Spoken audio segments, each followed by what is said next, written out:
A aprovação num concurso público é o sonho de muitos brasileiros, especialmente de muitos brasilienses, cidade onde a cultura do concurso talvez seja a maior.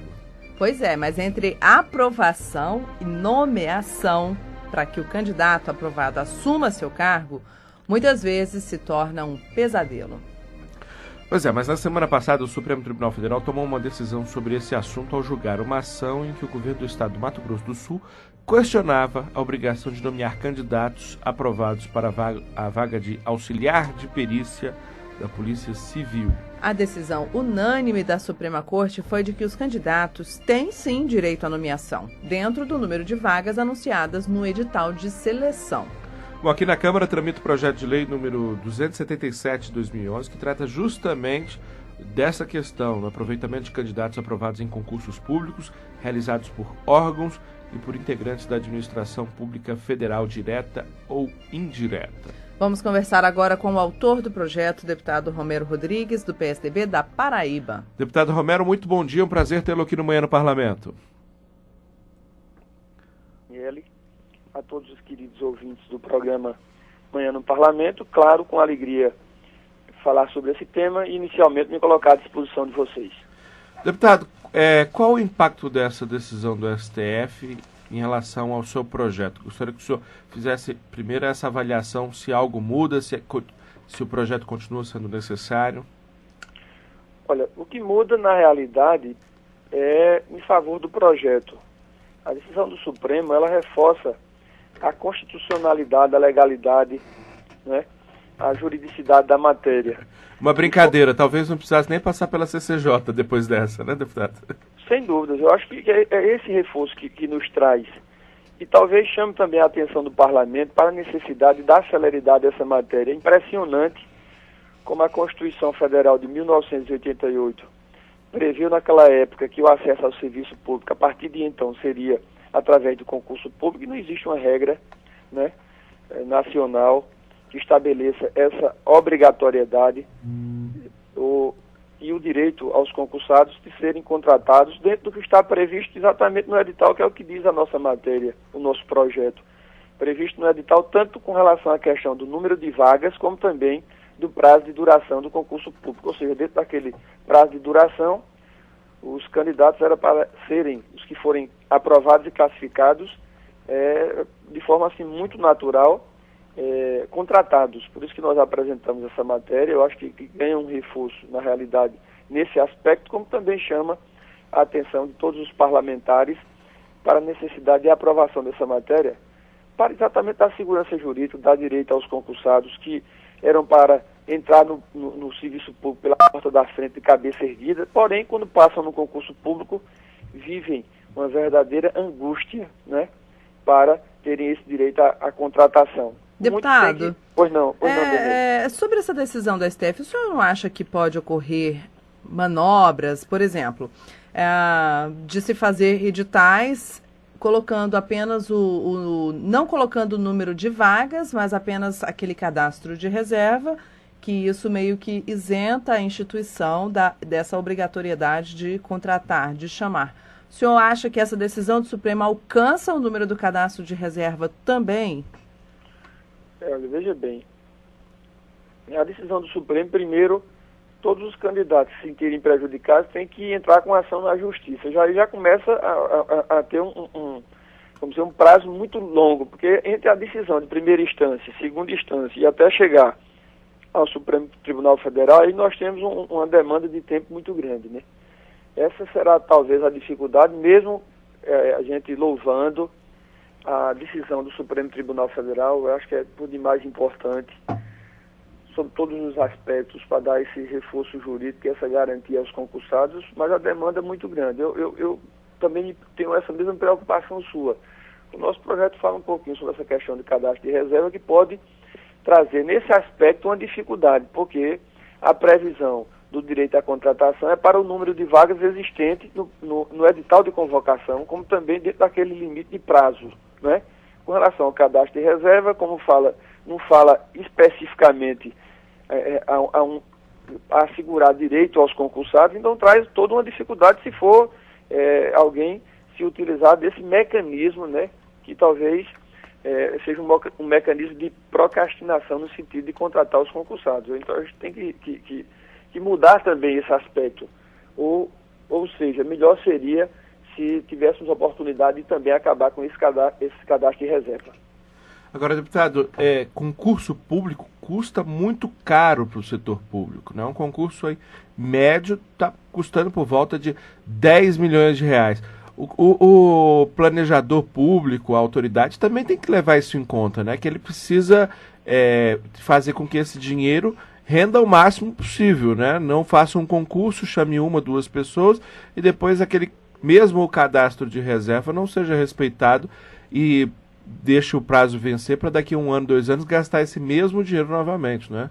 Sem dúvidas. Vamos colocar essas questões assim de forma geral, falando tanto em concursos públicos que são realizados pela União, pelos estados e pelos municípios brasileiros. O que ocorre assim, na nossa visão, é que às vezes os gestores a nível de estado e sobretudo de municípios, eles realizam concurso público e aí talvez até de forma inversa, eles conseguem arrecadar muito bem. E além de arrecadar bem, eles sempre fazem uma mídia positiva, né? Que está realizando concurso público, isso a sociedade recebe com receptividade muito grande, termina sendo às vezes trunfo para utilizarem, sobretudo no período eleitoral, com mídia favorável à gestão, e quando passa o período eleitoral, depois do concurso público, eles não contratam, né? A União, diferentemente do custo, de fato, por ser um concurso a nível nacional, o custo é muito alto. Mas nos deparamos recentemente com essa situação no Brasil, onde a presidente suspendeu a contratação de todos os concursados. E a hora que ela, inclusive, havia participado, talvez, da idealização, pelo menos, desses concursos, quando fazia parte da Casa Civil da Presidência da República. Então a gente vê com tristeza. Eu acho que tem que trazer, de fato, segurança jurídica para os concursados, não apenas por conta do custo, mas também para, na realidade, fazer justiça com as pessoas que trabalham, que se esforçam, que estudam, que se dedicam, né? A gente tem que premiar o mérito, né?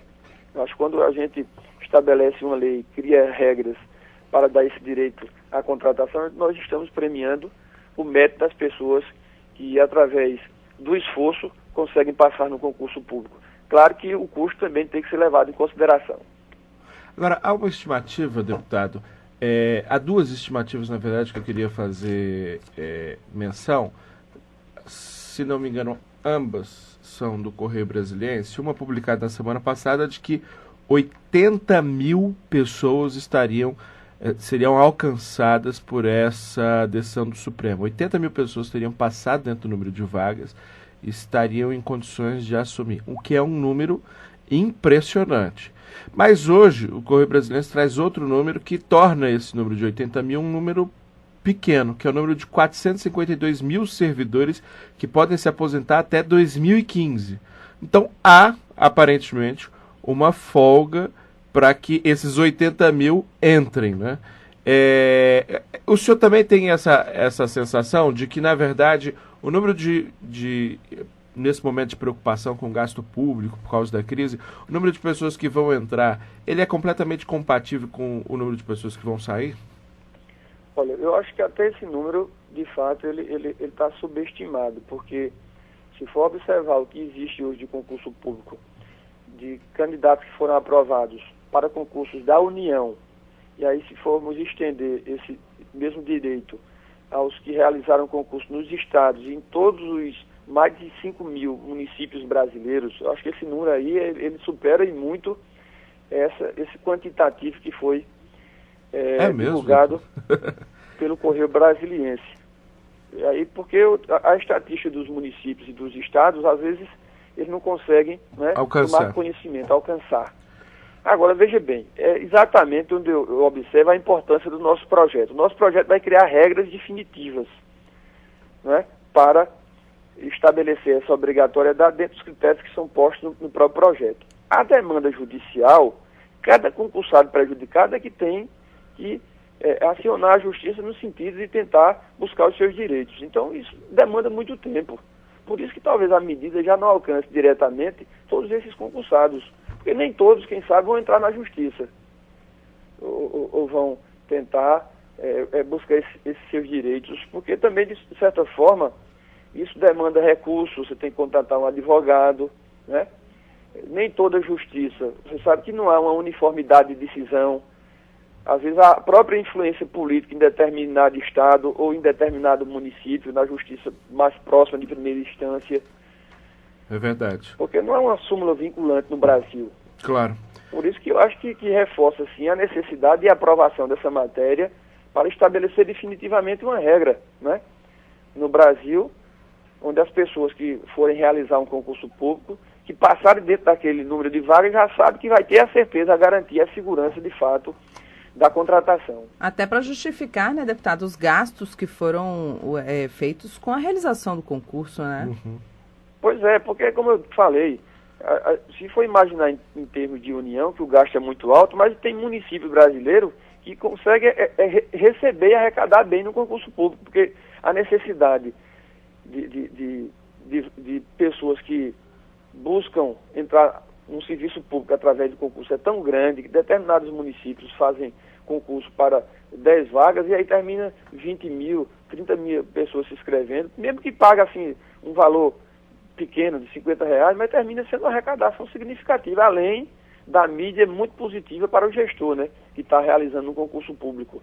Eles usam muito disso, às vezes, inclusive, como forma de se promover eleitoralmente. Depois não contrata ninguém, porque, afinal de contas, passou o interesse, passou o período eleitoral, então aquela questão já fica em segundo plano, né? Eu particularmente, deputado, sou um entusiasta das regulamentações, porque mesmo se a regra for ruim, ela ainda é melhor do que a ausência de regra, porque na ausência de regra se dá espaço para arbitrariedade, né, para esse tipo de influência que o senhor citou. Para concluir, deputado, o seu projeto, eu queria saber se o senhor faz essa mesma leitura, o seu projeto, ele estende, digamos assim, temporariamente ou virtualmente o prazo de validade de um concurso, se dentro daquela validade a pessoa aprovada no número de vagas não foi contratada? Eu explico melhor. Um concurso ele tem uma validade que tem que ser determinada no edital, explicando para o nosso ouvinte, que pode ser renovada por igual período. Mas às vezes acontece do órgão público, por algum problema, não ter o recurso